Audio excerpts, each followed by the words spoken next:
Y esta es una duda que teníamos con ustedes del año pasado.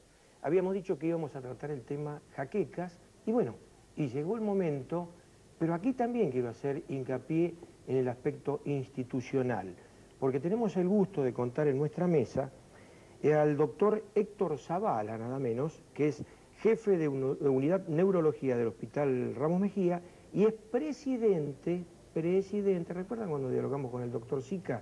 Que le dije, doctor, institucionalmente le vamos a dar todo el apoyo. Aquí está, es el presidente de la Sociedad Neurológica Argentina. Doctor, un gusto, muy buenas tardes. El gusto mío, gracias. Al lado mío, por supuesto, nuestro neurólogo de cabecera, nuestro co-conductor, el doctor Alejandro Almensor. Un gusto, muy buenas tardes. ¿Qué tal? Buenas tardes. Doctor, dolor de cabeza. ¿Cuántas veces lo decimos también así livianamente? Me causó un dolor de cabeza.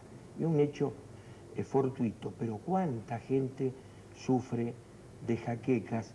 ¿Cómo lo podemos presentar en sociedad?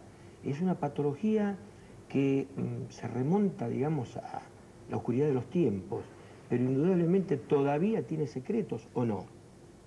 Sí, yo creo que dolor de cabeza es una bolsa muy grande donde uno pone un síntoma fastidioso para el ser humano, pero en general cuando la gente va al médico por dolor de cabeza, yo creo que el grueso de la consulta se centra en dos situaciones: la cefalea crónica diaria y la migraña.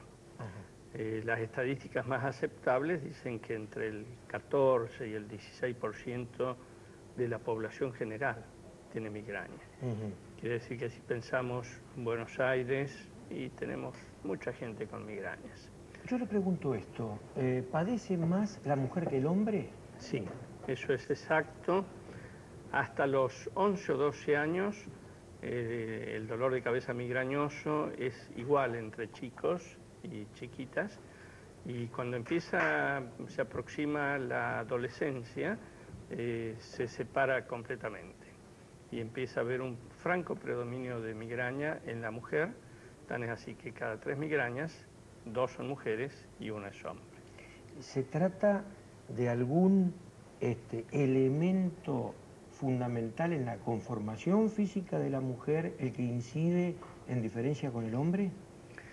Probablemente la comparación sería que el migrañoso hereda, por eso la migraña es familiar, una situación a nivel neurotransmisores, concretamente de la serotonina, en la cual el cerebro del migrañoso está listo para desencadenar un dolor de cabeza ante muchos estímulos. Por eso yo dije una vez que es como una escopeta cargada sin seguro, y se dispara, ¿no? Yo quería preguntar, ¿no?, sobre la, jaqueca, y tener en cuenta que migraña o hemicraña significan lo mismo, ¿no? Porque muchas veces la población eso no lo tiene tan claro. ¿Cómo puede ser, la persona que nos está viendo, la persona que tiene síntomas de dolor de cabeza, para tener una idea aproximada de si padece o no una jaqueca? Porque en general la diferencia o el diagnóstico está en, ¿es una cefalea tensional, una contractura muscular, o es una jaqueca, ese problema donde hay arterias que primero se achican y después se dilatan y nos duelen? Sí, ese es un concepto fundamental para el médico también, porque si todos estos antimigrañosos nuevos tan buenos, tan eficaces que han salido en el último par de años, se usan en otro tipo de dolor de cabeza, por ejemplo en cefaleas de tensión, no van a dar resultados. Claro. La migraña es muy fácil para el especialista en diferenciarlo, porque la migraña es un dolor de cabeza muy fastidioso que mientras está la crisis migrañosa el paciente prácticamente no puede hacer cosas o se agrava con la actividad física. Por eso es que el paciente con migraña busca mantenerse acostado en la oscuridad, sin ruido, se aplica frío. En cambio, la cefalea de tensión es más soportable y no cambia si el paciente hace o no actividad física. Después hay una serie de características más, pero estos yo creo que son los hechos más salientes en el diagnóstico. Y otro detalle que yo quería comentar es, y justamente hoy charlaba esto con un paciente, ¿no?, que tiene 15 minutos de trastornos visuales, se va al trastorno visual y después empieza el dolor de cabeza. Que nos contara qué es un aura y qué tipo de auras existen. Esta es una palabra muy linda porque es muy antigua, aura, es decir, algo que está anunciando lo que va a venir, Y hay dos entidades en neurología donde uno puede hablar de aura. En la epilepsia, donde el paciente siente una molestia especial que anuncia la crisis, y en la migraña, donde el paciente también siente algo especial que anuncia la crisis. La mayor parte de las auras, el 80% de las auras son visuales. Es decir, el paciente siente luces, rayos, o deja de ver en un sector, o su capacidad de percepción visual se disminuye. Tan es así que hay un neurólogo famoso inglés que dice que él cuando está por tener la migraña es cuando tiene los accidentes de auto. Eso dura segundos, minutos, como tú dices. A veces hay un intervalo libre muy breve, a veces no, y después viene el dolor. Desgraciadamente todavía no hay ningún fármaco que alivie el síntoma aura. Sí lo hay para el dolor, pero al aura no. Doctor, usted habló del campo farmacológico, donde indudablemente en algunas especialidades se han producido avances notables. Yo le pregunto, ¿hay alguna forma de prevenir mediante algún fármaco, algún medicamento, la posibilidad, o atenuar antes la posibilidad de que se produzca ese dolor de cabeza tan terrible que padece tanta gente? Sí, desde ya, el tratamiento de la migraña, nosotros siempre decimos que se divide en dos grandes grupos, el tratamiento preventivo y el tratamiento para la crisis. Probablemente donde se han hecho éxitos más resonantes es en el tratamiento para la crisis. Toda esta amplia gama de triptanes que han salido en los últimos 2 o 3 años son magníficos. En la prevención, bueno, hay fármacos, hay una gran diversidad de fármacos con diferentes respuestas y con efectos colaterales diferentes, pero yo creo que la pauta más importante es esta. Paciente que tiene una crisis por mes o menos, se trata la crisis. Paciente que tiene más de 3, 4 crisis por mes, o a veces incluso son más frecuentes, se le da medicación preventiva.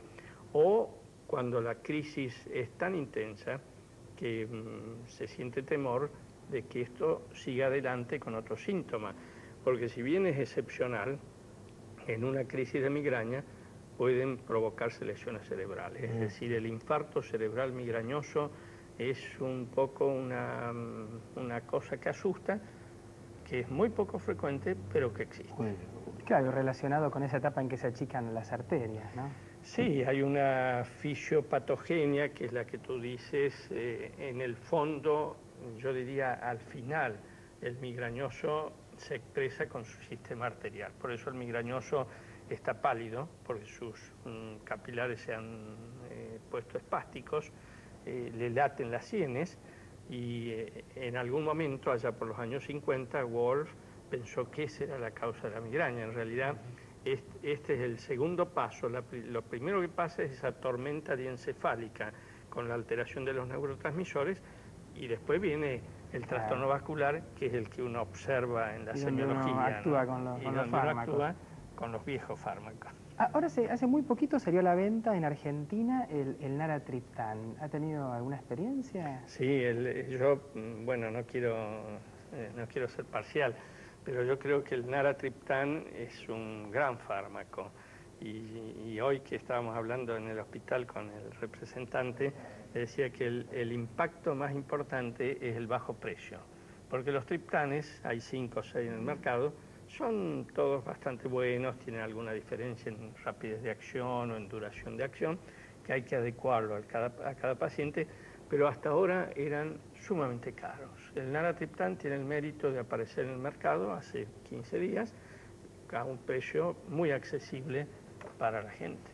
Yo los convoco para que tratemos en breve tiempo algo que me pidió un televidente y oyente de nuestro programa que lo padece. Es el señor Tito Gómez, y yo quería cumplir en esta oportunidad con él. Dicen que es uno de los dolores más terribles que existen, la neuralgia del trigémino. Yo quisiera que habláramos en una futura emisión cercana de ese tema, porque realmente lo merece nuestro televidente y amigo, y lo merece también, indudablemente, la comunidad, porque, reitero, estamos hablando de uno de los dolores más terribles. Muchísimas gracias. Gracias a usted. Enseguida estamos nuevamente viviendo su programa Servicio y hablando de otro tema fundamental, los golpes de calor.